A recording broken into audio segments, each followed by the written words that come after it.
My dear friends, हमने last video में जो हमारे पहले थी उसमें किया था फर्स्ट चैप्टर, 6 सेमेस्टर का first chapter, it mean 16th chapter, जिसमें हमने किया था टोटल इंडिविजुअल की इनकम को कैसे कंप्यूट कर सकते हैं। इस वीडियो में हम करेंगे नेक्स्ट चैप्टर। नेक्स्ट चैप्टर हमारा आता है, वैसे देखा जाए तो नेक्स्ट चैप्टर 17 चैप्टर जो है computation of tax liability of individual है, लेकिन इस वीडियो में मैं आपको कोई थ्योरी का चैप्टर कराना चाहूँगी बिकॉज ये भी प्रैक्टिकल है और ये भी प्रैक्टिकल हो जाएगा। फिर आपके इस चैप्टर के भी कंप्लीट नहीं होंगे अभी तो प्रैक्टिकल्स, फिर ये भी प्रैक्टिकल हो जाएगा, तो बहुत ज़्यादा बर्डन हो जाएगा। इस वजह से आज आप करेंगे पेनल्टीज़ का चैप्टर, जो कि फुली थ्योरी का चैप्टर है और जो कि बहुत इंपॉर्टेंट चैप्टर है एग्जाम के पॉइंट ऑफ व्यू से। तो now let's start our new topic, penalties, chapter number 29। ये देखिए स्टूडेंट्स, अपना जो चैप्टर है वो है पेनल्टीज। पेनल्टीज का मीनिंग क्या होता है? जब कोई हम पेनल्टी पे करते हैं, मॉनेटरी टर्म्स में पे करते हैं, अगर कोई टैक्स पेयर है, उसने अपना टैक्स टाइम से पे नहीं किया तो उसके ऊपर क्या लगती है? पेनल्टी लगती है। और पेनल्टी कैसी होती है? मॉनेटरी टर्म्स में होती है। हम पेनल्टी को मॉनेटरी टर्म्स में पे करते हैं। अब समटाइम्स ये पेनल्टीज प्रोसिक्यूशंस में भी चेंज हो जाती है, हमें समटाइम्स जेल भी हो जाती है लोगों को, वो पेनल्टी भी, उनको पेनल्टी भी देनी पड़ती है और उनको जेल भी हो जाती है। अब हम सबसे पहले पढ़ेंगे पेनल्टीज के बारे में, उसके बाद आएगा प्रोसिक्यूशंस का चैप्टर। हम पढ़ते हैं पेनल्टीज इम्पोजेबल। पेनल्टीज हैं जो कब इम्पोजेबल होती हैं, कब इम्पोज की जाती है एक इंडिविजुअल के ऊपर। The Income Tax Act provide for the levy of penalties on the assessee for non-compliance। Non-compliance का मतलब है जब कंप्लीट नहीं होता, उसको कंप्लीट नहीं कर पाते assessee एक काम को, of the various provisions of the act, जो एक्ट में लिखे गए हैं प्रोविजंस, उनके अकॉर्डिंग काम पूरा नहीं कर पाते, कंप्लीट नहीं कर पाते, तो क्या होता है? लेवी ऑफ पेनल्टी होता है, उनके ऊपर पेनल्टी इम्पोज की जाती है।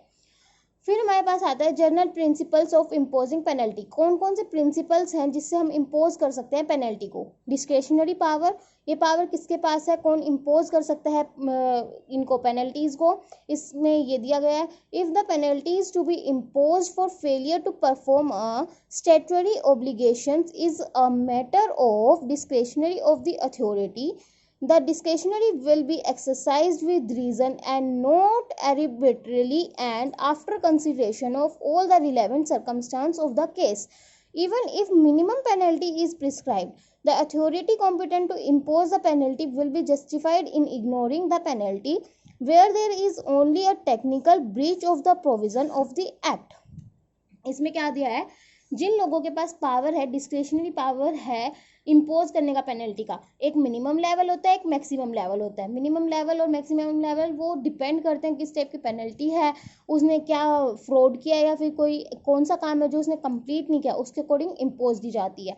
और मान लो कोई पर्सन है, वो मिनिमम पेनल्टी जो है उसकी, वो इसमें क्या लिखा है? Even if the minimum penalty is prescribe the authority competent to impose the penalty will be justified in ignoring the penalty where there is only a technical breach. अगर कोई ये कहता है कि भाई बहुत ही टेक्निकल ऐसे कोई सर्कमस्टांस हो गए थे जिस वजह से वो कंप्लीट नहीं कर पाया, तो मिनिमम से भी कम कर दिया जा सकता है, लेकिन उसके लिए बहुत लंबा प्रोसीजर होता है, पहले वो कंप्लीट करना पड़ता है। और ये तभी एप्लीकेबल है, ये तभी पॉसिबल है जब जो है उस टेक्निकल ब्रीच होता है, मतलब कोई जेन्युइन रीजन होता है उस बात का, ठीक है। फिर उसके बाद है क्वांटम ऑफ पेनल्टी। क्वांटम का मतलब हमको पता ही है क्या होता है। क्वांटम का मतलब मात्रा, कितनी मात्रा में पेनल्टी पे की जाती है।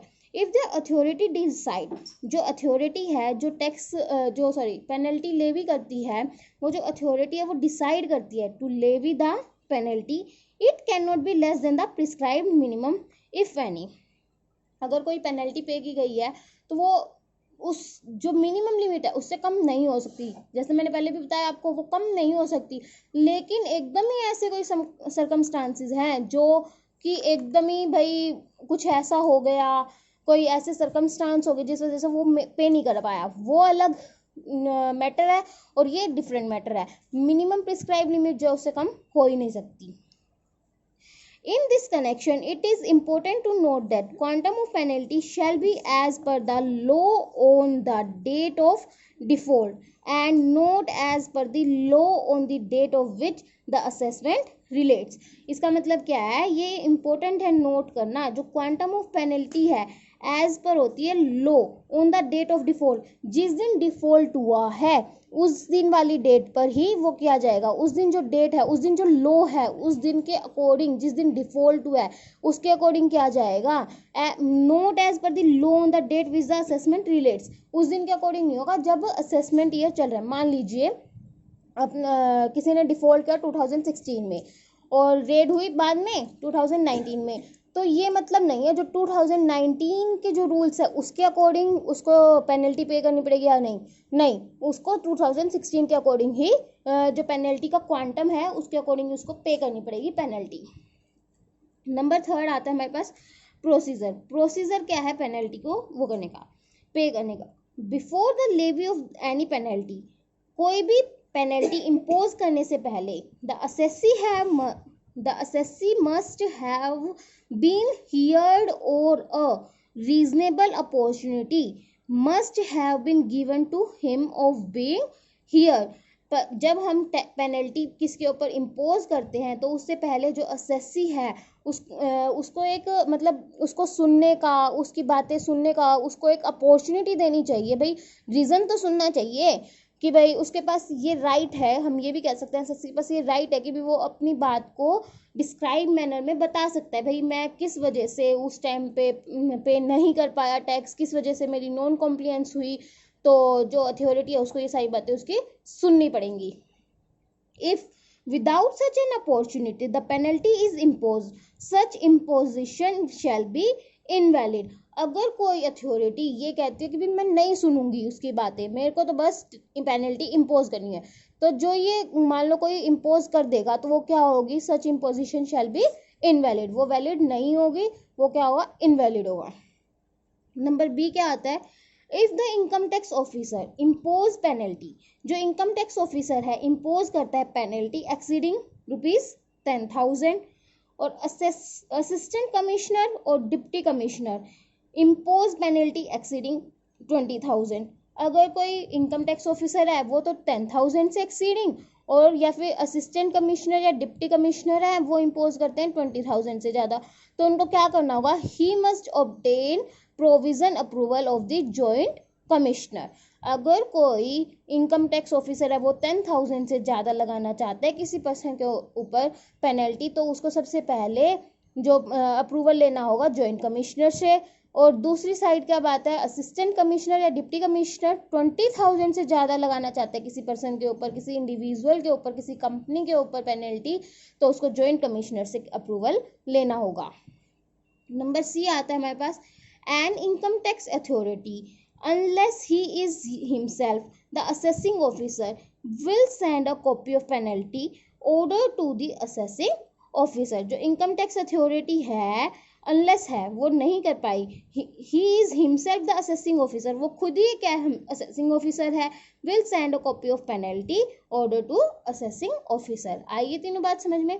इसके बाद हमारे पास आता है फोर्थ पार्ट जो है penalty under more than one section. ये ज़रूरी नहीं है कि भी पेनल्टी एक बार इम्पोज हो गई तो वो किसी और सेक्शन के अंदर भी भाई फॉल कर रहा है तो भाई वो पेनल्टी पे नहीं करेगा, नहीं, एक पर्सन के ऊपर एक से ज़्यादा सेक्शन में भी फॉल कर सकता है और उसको पेनल्टी पे करनी पड़ सकती है। जैसा कि इसमें लिखा हुआ है, if a person commits a fault, जो पर्सन है वो कमिट्स कर देता है एक fault and consequently he commits so many faults, और साथ ही साथ वो क्या करता है बहुत सारे फॉल्ट्स कर देता है under various section of the act, in such case penalty may be impose under more than one section at a time.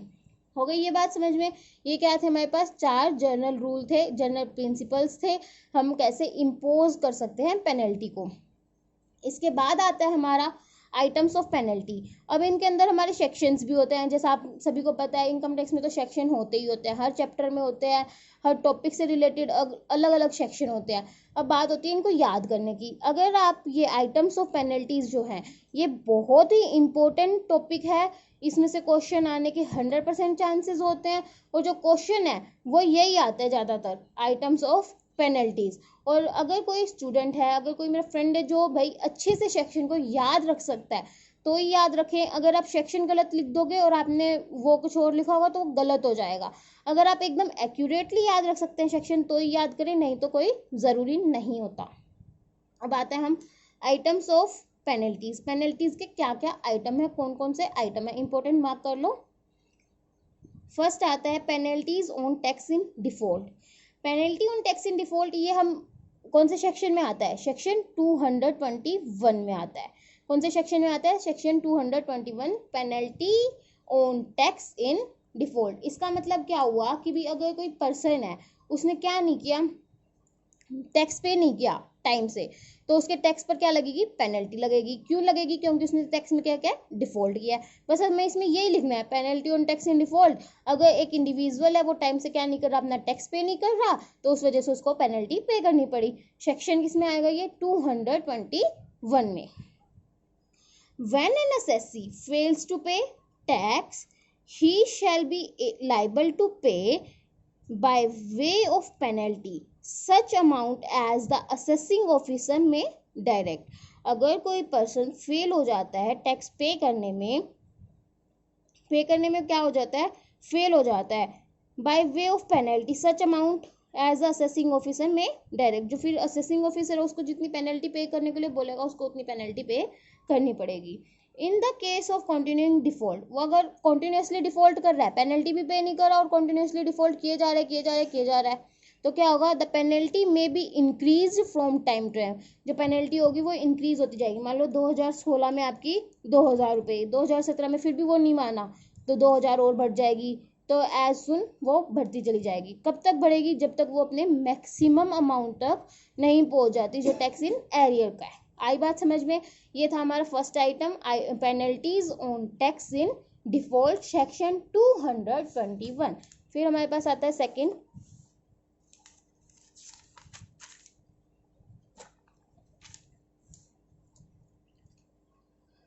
Penalties for under reporting and miss reporting of income.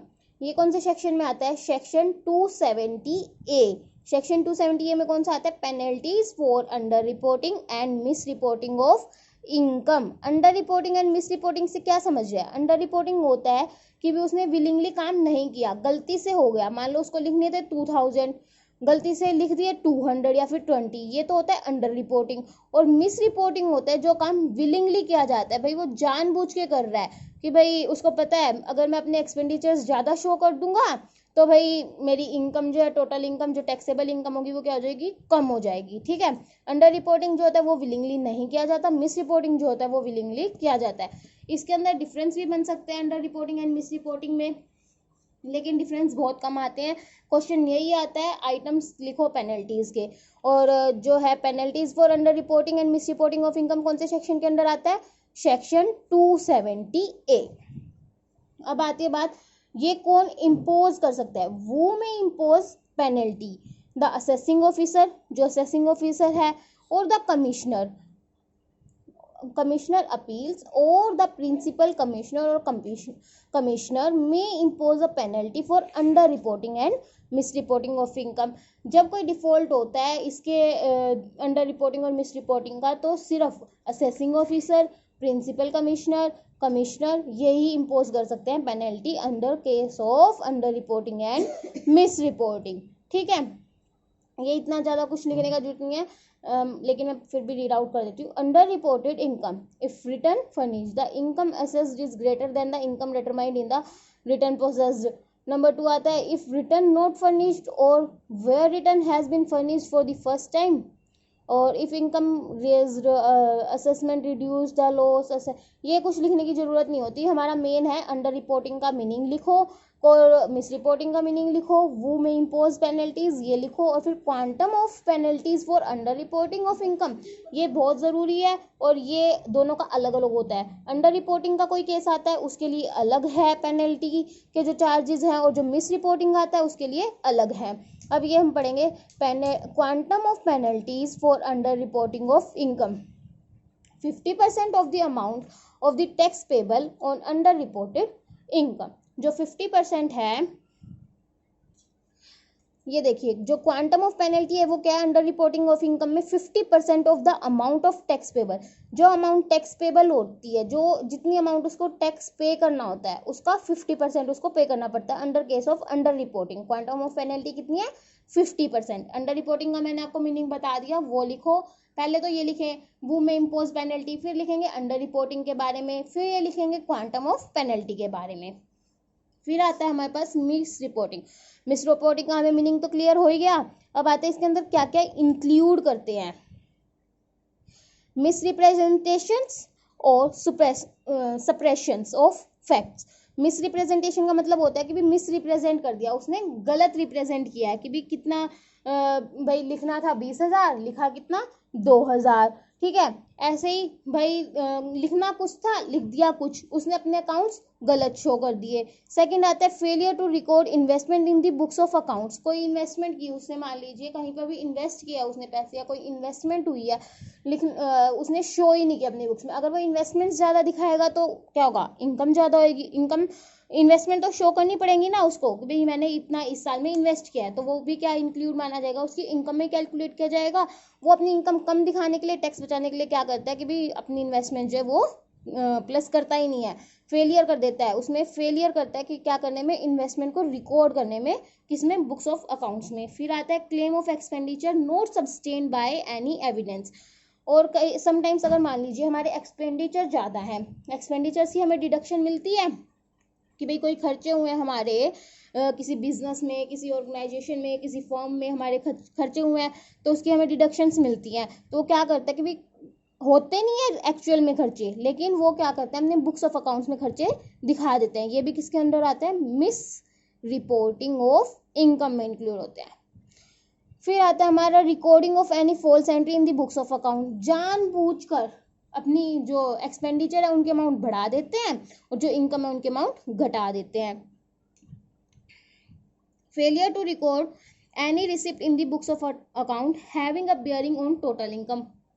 Failure कर देते हैं, मतलब वो fail हो जाते हैं record करने को, कोई रिसिप्ट है किसमें, बुक्स ऑफ अकाउंट्स में, जब वो उसका टोटल करते हैं। लेकिन जैसे कि भी टोटल कर रहे हैं, बीच में से कोई अमाउंट छोड़ दी, उस 50,000 की छोड़ दी और बाकी सबका टोटल करके दिखा दिया हमारी तो टोटल इनकम इतनी है।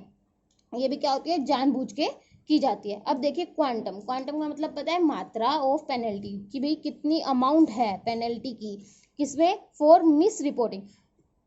Quantum of penalty under reporting में कितना था, 50%, और इसमें कितना हो जाएगा 200%, मतलब उसको डबल पे करना पड़ेगा। आई इतनी बात समझ में। ये क्या था, penalties for under reporting and miss reporting of income under section 270A। और पहले क्या पढ़ा था हमने, penalty on tax in default under section 221 में। ये आता है penalty for under reporting and miss reporting of income under section 270A में। इसके बाद ये 2 पॉइंट्स क्लियर हो गए।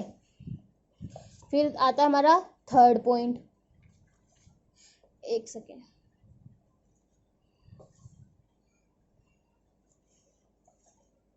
जो थर्ड पॉइंट है वो क्या कहता है, failure to maintain or retain books of accounts, documents etcetera. कि भाई वो फेल हो गया मेंटेन करने में बुक्स ऑफ अकाउंट्स को और डॉक्यूमेंट्स को एट टाइम। उसने टाइम से या तो उसने बनाए ही नहीं है डॉक्यूमेंट्स और जो बुक्स ऑफ अकाउंट्स हैं, या फिर बनाई है तो टाइम से नहीं बनाई। भाई आगे पीछे बना रहे तो क्या फ़ायदा उस बात का, टाइम से बनानी पड़ती है, हमारे पास 3 डेट्स होती हैं, ठीक है। तो ये फेलियर क्या है, मेंटेन करने का, record of books of accounts. ये कौन से सेक्शन में आता है, 271A में आता है। वो था 270 मिस रिपोर्टिंग और अंडर रिपोर्टिंग वाला 270A, और ये है failure to maintain or retain books of accounts, documents etcetera. कौन से सेक्शन में आता है, 271A में, ठीक है।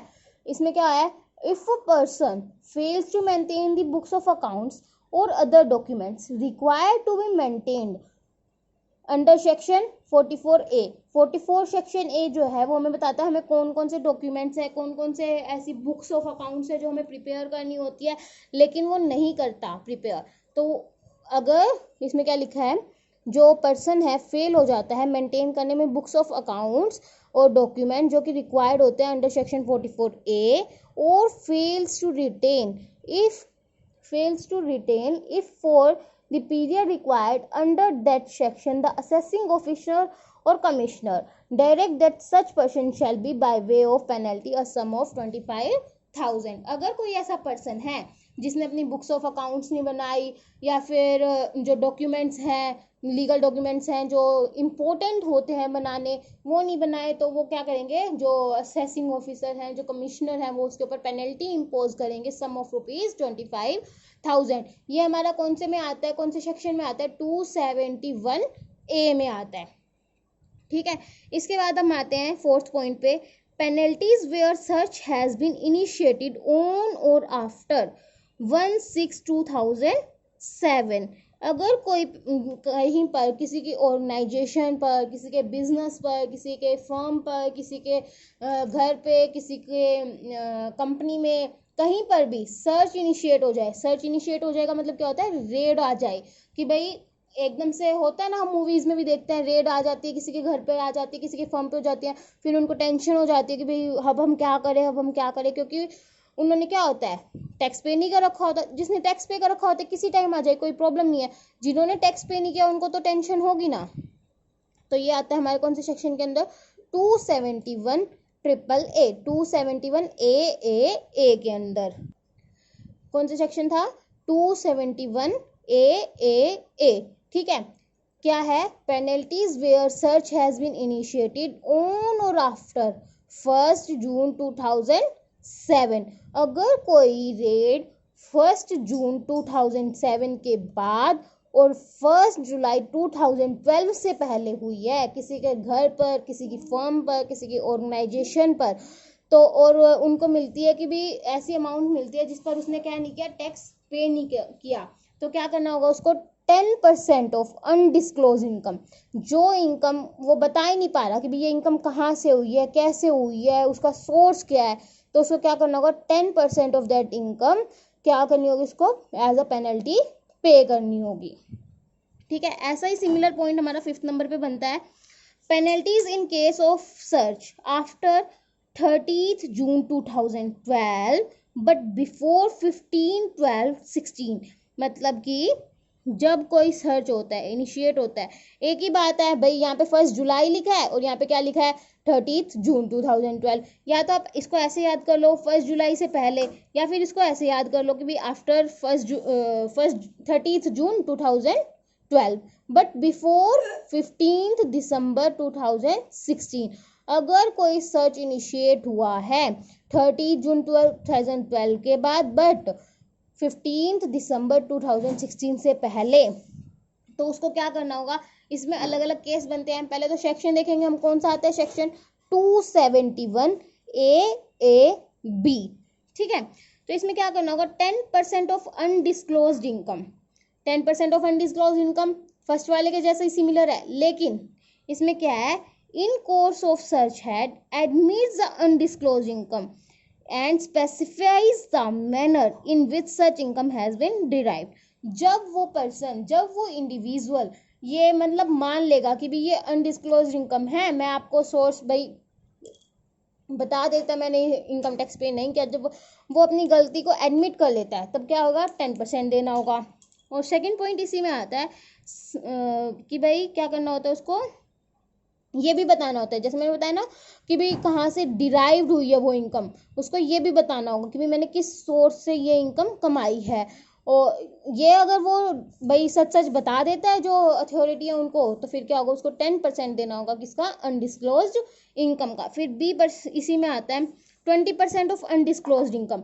ये कब देना होगा, जब वो एडमिट नहीं करता, जब वो मानने को तैयार नहीं होता, वो ये कहता है कि भाई नहीं नहीं मैं नहीं बताऊंगा मेरे को कहाँ से मिली है, या फिर कुछ ऐसा बताएगा, और जो है कंडीशन भी फुलफिल नहीं करेगा जो ए में हुई है, ए के थर्ड में, तो फिर क्या होगा कि भी उसको क्या करना होगा, 20% ऑफ अनडिस्क्लोज्ड इनकम, जो उसको इनकम मिली है अथॉरिटी को, उसका 20% क्या करना होगा, पे करना होगा। फिर आता है 60% of undisclosed income of the specified previous year if it is not covered by A and B. अगर वो इन दोनों में से किसी में नहीं आता तो उसको क्या करना होगा, 60% पे करना होगा किसका, अनडिस्क्लोज्ड इनकम का। ये हमारे दो एक जैसे हो गए। इसी का एक और है सेम, देखो penalties in respect of search on after 15 दिसंबर 2016। अगर किसी की फर्म पर, किसी की ऑर्गेनाइजेशन पर 15 दिसंबर 2016 के बाद सर्च हुई है, रेड हुई है, तो क्या होगा, उसको या तो 30% अनडिस्क्लोज इनकम पर पे करना होगा। जब वो क्या करेगा, असेसी फुलफिल कर लेगा कंडीशन जो मेंशन की गई है ए के अंदर, मतलब वो भाई मान लेगा हाँ मेरी अनडिस्क्लोज इनकम है भाई, मैंने इस सोर्स से कमाई थी, और जब असेसिंग ऑफिसर सेटिस्फाई हो जाएगा हाँ भाई उसने गलत तरीके मतलब टैक्स पे नहीं किया, और वो मान लेगा, वो अपनी गलती को मान लेगा, तब तो उसको क्या होगा 30% पे करना होगा। अगर वो मानने को तैयार ही नहीं है तो उसको क्या करना होगा 60% पे करना होगा। इसमें ये कौन से सेक्शन के अंदर आता है, 271A, A, B के अंदर आता है। ठीक है, आज हमने कितने पॉइंट्स किए, 5 पॉइंट्स किए, और पहले क्या हमने जनरल प्रिंसिपल्स क्या है इम्पोज करने के पेनल्टी को, वो 4 थे। फिर उसके बाद हमने क्या किया, आइटम्स ऑफ पेनल्टी जो कि बहुत इंपॉर्टेंट है। इसमें हमने पढ़ा penalties on tax in default जो कि सेक्शन 221 के अंडर आता है। फिर हमने पढ़ा penalties for under reporting and miss reporting of income जो कि सेक्शन 270A के अंदर आता है। फिर इसके बाद हमने पढ़ा failure to maintain or retain the books of account जो कि आता है सेक्शन 271A के अंदर। फिर उसके बाद हमने पढ़ा पेनल्टीज वेयर सच has been initiated on after 1 June 2007 but before 1 July 2012 या फिर 30 जून 2012, तो उसको क्या पे करना होगा 10% ऑफ अनडिस्क्लोज्ड इनकम। सिमिलर हमने 2 पॉइंट्स और किए। ठीक है, आज के लिए इतना ही काफ़ी है। नेक्स्ट वीडियो में मैं होस्ट का तो ये चैप्टर कंप्लीट करा दूंगी, इससे बस आइटम्स ही रह रहे हैं। और अगर आपको मेरी वीडियो अच्छी लगी हो तो इसको लाइक और सब्सक्राइब करना ना भूलें, और बेल आइकन को प्रेस करना ना भूलें, ताकि अगर आप बेल आइकन प्रेस नहीं करोगे तो आपको नोटिफिकेशंस नहीं मिलेंगे। तो please like and subscribe my video, और thank you so much for watching my video.